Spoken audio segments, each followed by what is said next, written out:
Olá, amigos, amigas, eu sou a professora Luciana Sávio. Estou aqui novamente para fazer uma denúncia, deixar um alerta para os pais, responsáveis, professores, pessoas da área clínica também, médicos, psiquiatras, psicólogos, neurologistas, para que prestem muita atenção na hora de fazer ou de receber um diagnóstico de autismo ou de deficiência intelectual.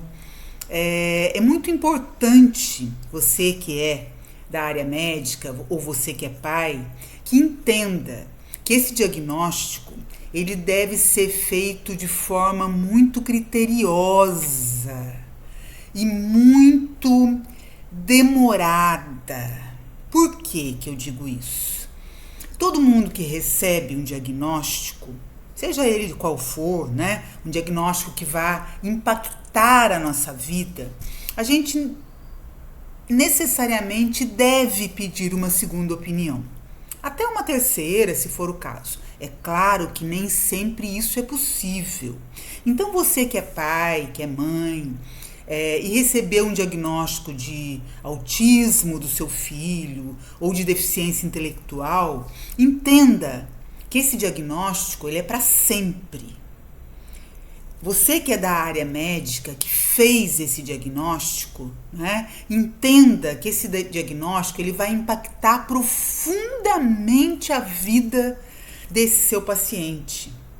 É muito importante a gente entender isso. Eu sou professora especializada de pessoas com deficiência e tenho dito isso ao longo do tempo e hoje percebo que cada vez mais eu estou recebendo pessoas, crianças, para serem trabalhadas que não necessariamente, no meu entendimento, possuem necessidade de um trabalho específico.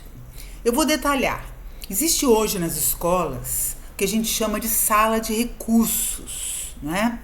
O que vem a ser uma sala de recursos? Sala de recursos é um local dentro de uma escola em que a gente procura trabalhar com pessoas que têm um laudo de autismo ou uma avaliação de alguma deficiência intelectual ou algum transtorno qualquer, né?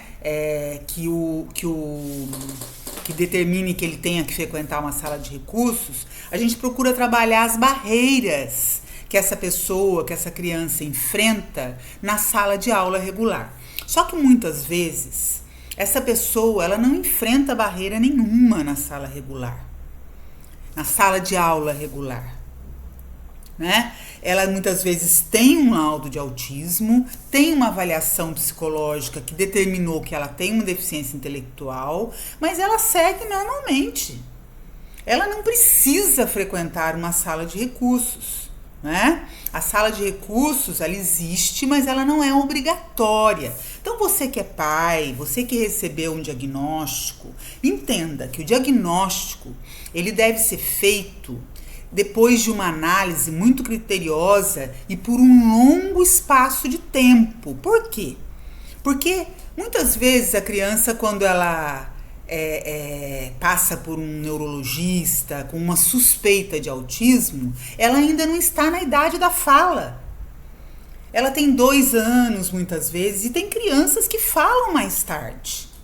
Não estou dizendo que todos os diagnósticos estejam errados, mas alguns diagnósticos são muito aligeirados. Na ânsia de um diagnóstico precoce, essa criança, muitas vezes, essa pessoa, fica pouco tempo sendo analisada ou avaliada.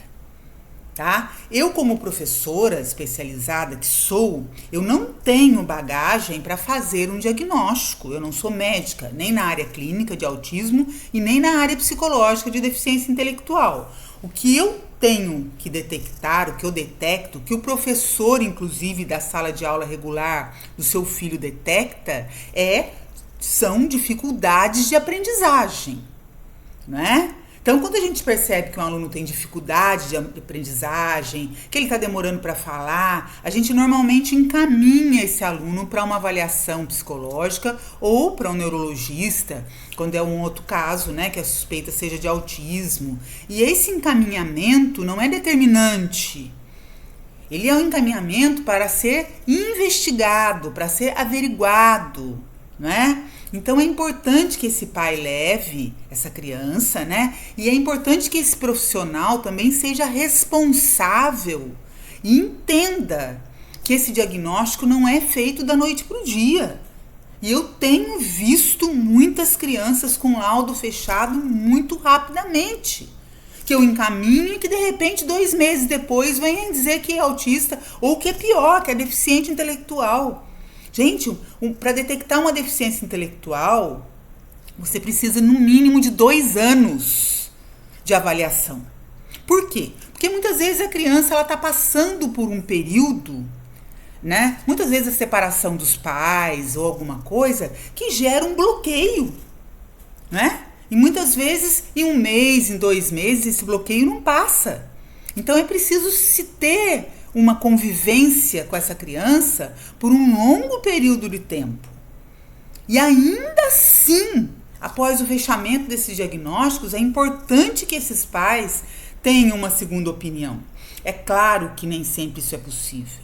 É claro que muitas vezes nem a primeira opinião é possível, não é? A gente sabe das filas aí, a gente sabe da demora em receber o primeiro atendimento, a gente sabe que muitas vezes o serviço público tem uma fila de espera imensa para se fazer esse tipo de avaliação e com relação à deficiência intelectual, por exemplo, não são todos os psicólogos que fazem, são alguns psicólogos, existem testes específicos para se fazer essa avaliação.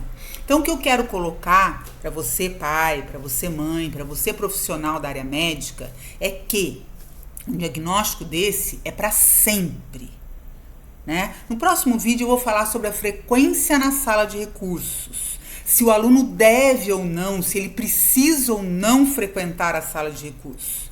É importante saber que um diagnóstico por si só, ele não basta para que o aluno seja candidato à sala de recursos. Muitas vezes a gente vê alunos frequentando a sala de recursos e não precisa frequentar uma sala de recursos. Até porque muitas vezes, além do diagnóstico, que já impacta a vida da pessoa e da família da pessoa, a própria frequência em sala de recursos muitas vezes também impacta.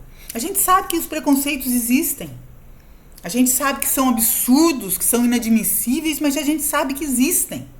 E a simples frequência em sala de recursos muitas vezes gera um estigma, um rótulo nessa criança, muitas vezes desnecessário, né? Eu vou falar sobre isso no próximo vídeo, mas é importante, por hora, que os pais, os profissionais atentem para a importância, para o impacto desses diagnósticos e que eles sejam feitos de forma muito criteriosa, muito responsável.